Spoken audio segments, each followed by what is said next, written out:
Hello students, welcome to this video. इस video में हम equation of motion by graphical method prove करने जा रहे हैं।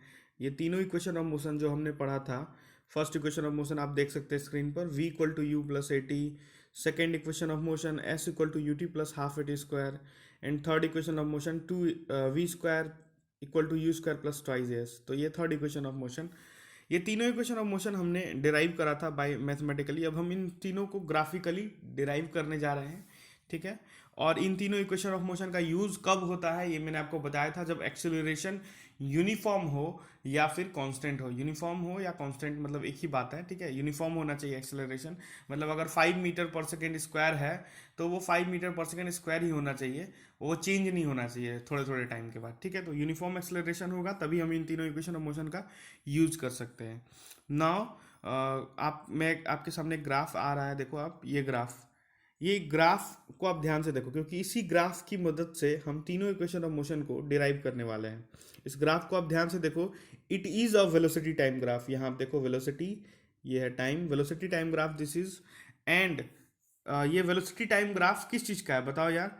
ये देखो वेलोसिटी टाइम ग्राफ है, देखो ये वाई एक्सिस पे है वेलोसिटी, एक्स एक्सिस पे है टाइम।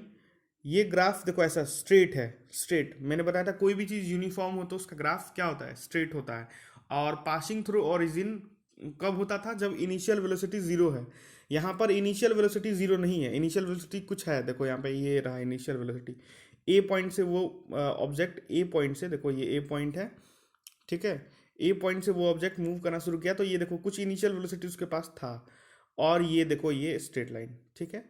तो ये चीज़ बताना है कि इसमें इनिशियल वेलोसिटी तो जीरो नहीं है, यानी u is not equal to zero, okay. और आप देखो ये जो ग्राफ है, ये ग्राफ है देखो ऐसे स्ट्रेट लाइन है ना, स्ट्रेट लाइन। इसका मतलब ये यूनिफॉर्म एक्सेलरेशन का ग्राफ है जब इनिशियल वेलोसिटी जीरो नहीं था। मतलब समझो आप, जैसे मान लो आपके पास एक कार है, ठीक है। ये कार मूव कर रहा है, ये देखो मैं कार बना दिया, ठीक है। कार जैसा तो नहीं फिर भी कार मान लो। तो ये कार मैंने बना दिया और ये कार जो है यूनिफॉर्म वेलोसिटी से मूव कर रहा है, सॉरी यूनिफॉर्म एक्सेलरेशन से मूव कर रहा है, यानी इसका एक्सेलरेशन यूनिफॉर्मली चेंज हो रहा है, ठीक है। यूनिफॉर्म एक्सेलरेशन है इसका। तो आप एक चीज़ देखो, इसमें इसका इनिशियल वेलोसिटी मान लो कुछ था, मान लो लेट से 20 मीटर पर सेकेंड, 20 मीटर्स पर सेकेंड। तो इसका जो ग्राफ बनेगा ये यहाँ से v इक्वल टू 20 से बनेगा, ठीक है। एंड देन उसके बाद स्ट्रेट लाइन, क्योंकि उसके बाद ये यूनिफॉर्म एक्सेलरेशन कर रहा है। सो यही मैं बताना चाह रहा था आप लोगों को कि एक मान लो एक ऑब्जेक्ट है जिसका एक्सेलरेशन क्या है, यूनिफॉर्म है, और उसका इनिशियल वेलोसिटी जीरो नहीं है, तो उसका ग्राफ ऐसा बनेगा। और हमने एक्सेलरेशन यूनिफॉर्म क्यों लिया है, क्योंकि तीनों इक्वेशन ऑफ मोशन तभी यूज होते हैं जब एक्सेलरेशन यूनिफॉर्म होता है। तो आप ये ग्राफ को देख के समझ गए कि ये ग्राफ क्या आपको बतला रहा है, ठीक है। It is showing a uniform acceleration of an object whose initial velocity is not zero. So this graph, what it shows I have told you already. Now going to prove first equation of motion, ठीक है। First equation of motion proof करने के पहले आपको मैं कुछ चीज़ें बता दूं। देखो एक कार है, ये पॉइंट है ए, यहाँ पर देख लो आप, यहाँ पर लिखा हुआ भी है, यहाँ पर आप देखो ये लिखा हुआ है, मैं इसको थोड़ा बड़ा करके लिख देता हूँ, ठीक है। ये पॉइंट है ए, ठीक। और ये पॉइंट है बी, ये पॉइंट है डी, और ये पॉइंट है सी, ओके। एक कार है जो ए पॉइंट से मूव करना शुरू किया, ठीक है। कार है ए पॉइंट से मूव करना शुरू किया, कहाँ तक गया देखो, बी तक गया, ठीक है। ए पॉइंट से मूव करा, बी पॉइंट तक गया, देखो मैंने ब्लू मार्क कर दिया है, ठीक है। अब एक चीज बताओ, ए से बी तक गया मूव करता हुआ, उसमें उसका एक्सेलरेशन क्या है, यूनिफॉर्म है, क्योंकि स्ट्रेट लाइन वाला ग्राफ है, ठीक है। तो ये यूनिफॉर्म एक्सेलरेशन है।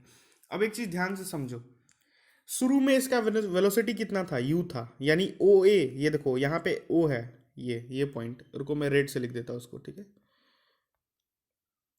ये ओ ए, ये देखो ये ओ पॉइंट है, ये वाला जहाँ पे मैंने अभी ओ लिखा, ठीक है। अभी ध्यान से देखो, ओ ए जो है वो किसके इक्वल है, ओ ए इक्वल है यू के, ठीक है। तो ये पूरा पोर्शन, ये पूरा पोर्शन क्या है, यू के इक्वल है, ठीक है। और अगर ओ ए यू के इक्वल है तो ये पूरा पोर्शन भी ओ ए किसके इक्वल होगा बताओ। ये यहाँ से आप देख सकते हैं, ये किसके इक्वल होगा, ओ ए बी डी के सी डी के इक्वल होगा, ठीक है। तो ये u है तो ये भी u हो गया यहाँ पर, ठीक है। और a पॉइंट से कहाँ तक गया है, b पॉइंट तक गया है, तो b पॉइंट पे उसका फाइनल वेलोसिटी कितना होगा, v होगा, है ना, फाइनल वेलोसिटी। तो ये यहाँ देखो, यहाँ से यहाँ तक u है, और ये पूरा यहाँ से यहाँ तक क्या है बताओ, v है, ठीक है। ये पूरा यहाँ से यहाँ तक क्या है, v है। तो ये वाला पोर्शन, bd वाला पोर्शन क्या होगा बताओ, bd वाला पोर्शन होगा, मैं इसको ब्लू से लिख देता हूँ, ठीक है, v माइनस u, bd वाला पोर्शन होगा, है ना। ये आप समझ रहे हो ना, देखो ये v माइनस यू आ गया, ये बी डी इक्वल टू, और ये C D equal to u है। अब एक चीज ध्यान से समझो, बी डी किसके इक्वल है, v माइनस यू के इक्वल है। हम एक्सेलरेशन इक्वल टू क्या जानते हैं बताओ, एक्सेलरेशन इक्वल टू मैं यहाँ पे लिख देता हूँ, देखो ये देखो a इक्वल टू क्या लिख सकते हैं आप, change in velocity by time taken. तो चेंज इन वेलोसिटी क्या है, v minus you by time taken. तो v माइनस यू को किसके इक्वल लिख सकते हैं, ए टी लिख सकते हैं। देखो मैं लिख देता हूँ अभी, v माइनस यू को लिख सकते हैं हम ए टी के इक्वल, ठीक है। और v माइनस यू अगर ए टी के इक्वल है तो हम कह सकते हैं कि बी डी जिसका वैल्यू v माइनस यू है वो भी किसके इक्वल होगा, वो भी किसके इक्वल होगा बताओ, ए टी के इक्वल होगा। तो ये मैं यही समझाने की कोशिश कर रहा था आपको। एक गाड़ी है जो ए पॉइंट से चलना शुरू होती है, बी पॉइंट तक जाती है, शुरू में उसका इनिशियल वेलोसिटी यू है, तो ये पूरा पोर्शन क्या हो गया अपने पास, यू, ये यू हो गया, तो ये अपने पास पूरा पोर्शन यू हो गया। देखो जहाँ मैं ब्लू मार्क कर रहा हूँ, ठीक है, ये पूरा पोर्शन क्या हो गया, यू हो गया, ये पूरा पोर्शन यू हो गया। बी पॉइंट पे फाइनल वेलोसिटी वी था, तो ये यहाँ से यहाँ तक देखो वी है, यहाँ से यहाँ तक यू है, यानी B C equal to v दिया हुआ है, और D C equal to u दिया हुआ है, तो बी डी इक्वल टू क्या आ गया, वी माइनस यू, ठीक है। हमने घटा दिया, इसको फाइंड कर लिया, B D equal to V minus U, और B D V minus U है तो बी डी किसके इक्वल है, ए टी के इक्वल है। तो मैं यही आपको समझाने की कोशिश कर रहा था। अब जो हम स्क्रीन नेक्स्ट स्क्रीन पे जा रहे हैं वहाँ पे यही सारी चीज़ें लिखी हुई हैं, ये मैंने आपको समझा दिया, और ये रिटर्न है आपको, देखो आप, ठीक है। हमने बी डी का वैल्यू फाइंड करा, that is v minus u के इक्वल आया, ठीक है, वी माइनस यू के इक्वल आया।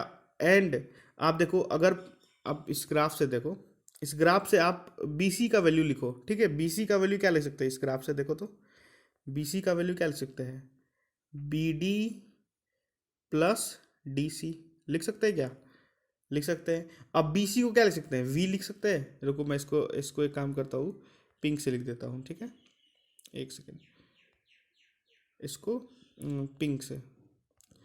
बी सी इक्वल टू हम क्या लिख सकते हैं, वी लिख सकते हैं, वी इक्वल टू, और बी डी इक्वल टू क्या लिख सकते हैं हम, बी डी इक्वल टू हमने फाइंड करा था व्हाट, वी माइनस यू। तो वी माइनस यू किसके इक्वल आया था बताओ, बी डी हमारा किसके आया था, ए टी के इक्वल, प्लस डी सी किसके इक्वल आया था बताओ, डी सी यू के इक्वल, क्योंकि ये वाला पूरा पोर्शन अपना कितना था, यू था, तो ये वाला भी क्या हो गया, यू हो गया, ओके। तो v equal to u plus a t, आप देख लो ये हमने डिराइव कर लिया है। तो ये हमने कैसे डिराइव किया, ये आपको मैं नेक्स्ट स्क्रीन पे दिखा रहा हूँ। देखो हमने कैलकुलेट किया क्या, देखो हमने लिखा B C equal to B D plus C D, लिख सकते हैं क्या, देखो ग्राफ में, रुको ग्राफ में दिखाता हूँ। ये बी सी इक्वल टू हम क्या लिख सकते हैं, B D plus D C, ठीक है, B C equal to B D plus D C लिख सकते हैं। बी डी इक्वल टू हमने ए टी निकाला, अभी फाइंड करा a t, B D equal to अभी आपके सामने फाइंड करा था। और डी सी किसके इक्वल है, यू के इक्वल, यहाँ से यहाँ तक यू है तो ये भी यू हो गया, ठीक है।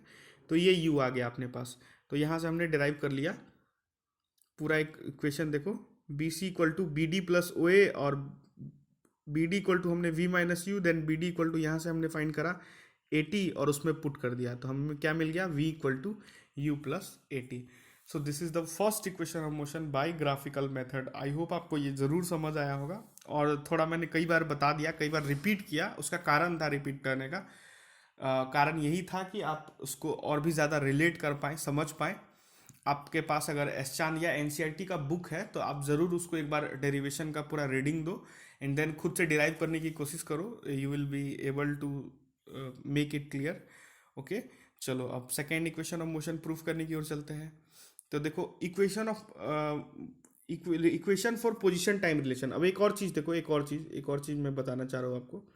फर्स्ट इक्वेशन ऑफ मोशन देखो मैं यहाँ लिख देता हूँ, v equal to u plus a t को हम बोलते हैं वेलोसिटी टाइम रिलेशन। देखो यहाँ पे है वेलोसिटी, यहाँ पे है टाइम, तो वेलोसिटी टाइम रिलेशन के नाम से जाना जाता है फर्स्ट इक्वेशन ऑफ मोशन।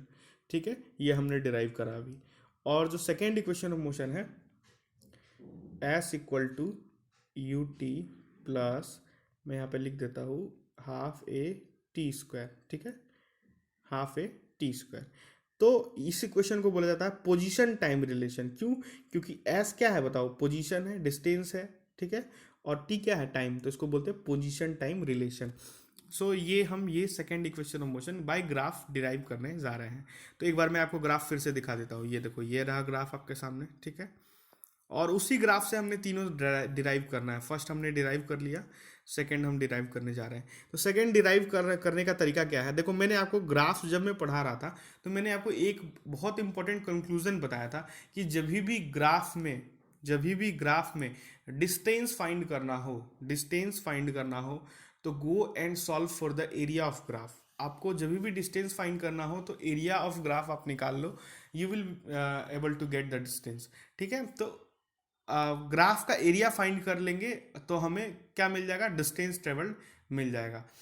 तो हमने देखो, जो सेकेंड इक्वेशन ऑफ मोशन है क्या है वो? S equal to U T plus half a t square. इसमें एस क्या है बताओ? डिस्टेंस है, तो हमने डिस्टेंस ही फाइंड करना है। तो अब हम वो हमारे पास वो जो ग्राफ है, ये जो ग्राफ है, देखो ये सामने जो ग्राफ दिख रहा है आपको। ठीक है, ये जो ग्राफ है, इस ग्राफ का आपको एरिया ही फाइंड करना है। इस ग्राफ का अगर आप एरिया फाइंड कर लोगे, देखो ग्राफ का एरिया फाइंड कर लोगे, देन एस इक्वल टू हमें मिल जाएगा, जो हमारा फॉर्मूला है। ठीक है, तो देखो फिर से मैं मार्क कर देता हूँ। ये पॉइंट है ए, ये पॉइंट है बी, ये है डी, ये है सी, और ये पॉइंट है ओ। ठीक, अब ध्यान से देखो, हमने ग्राफ का एरिया निकालना है। तो ग्राफ क्या है? ओ ए बी सी ओ। ठीक है, ये पूरा, ये देखो ये ट्रेपेजियम टाइप का आपको दिख रहा है, ये आपको ये ग्राफ का एरिया निकालना है। ठीक है, तो ये ग्राफ का एरिया कैसे निकलेगा? देखो, ये ग्राफ का एरिया आप निकाल सकते हैं कैसे? ए बी, मैं फिर से मार्क कर देता हूँ, ये मिट गया। ठीक है, ग्राफ का एरिया आप निकाल सकते हैं। ये ट्रायंगल का एरिया देखो, triangle A B D plus area of rectangle A O C D. ठीक है, ये ट्रायंगल देखो, ये वाला ट्रायंगल और ये रेक्टेंगल का एरिया अगर हम फाइंड करके जोड़ दें, ऐड कर दें, तो हमें मिल जाएगा क्या बताओ? हमें मिल जाएगा s equal to U T plus half a t square. तो देखो हमने क्या करा, हमने ट्रायंगल का एरिया निकालना होगा। तो ट्रायंगल का एरिया क्या होगा बताओ?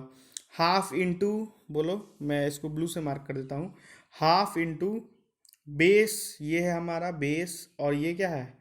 हाइट है। ठीक है, तो half into base into height. तो ये हमारे पास आ गया हाफ इंटू बेस कितना है? ए डी, इंटू हाइट कितना है अपने पे? That is B D. ठीक है, तो half into A D into B D.